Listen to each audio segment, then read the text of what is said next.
അരികിലാണെങ്കിലും അറിയാതെ പോയി ഞാൻ അവിടുത്തെ മാഹാത്മ്യമെന്നീശ്വര. അപരാധമായി ഞാൻ ചെയ്തൊരു കുറ്റവും അവിടുന്നു കൃപയാൽ പൊറുക്കുകില്ലേ?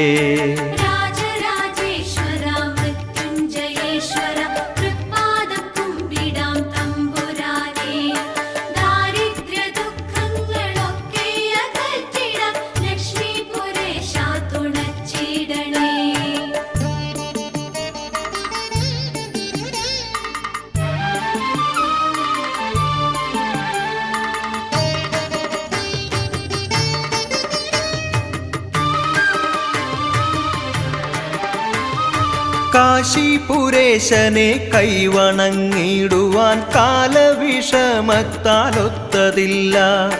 രാജരാജേശന്റെ തിരുനട പുൽകി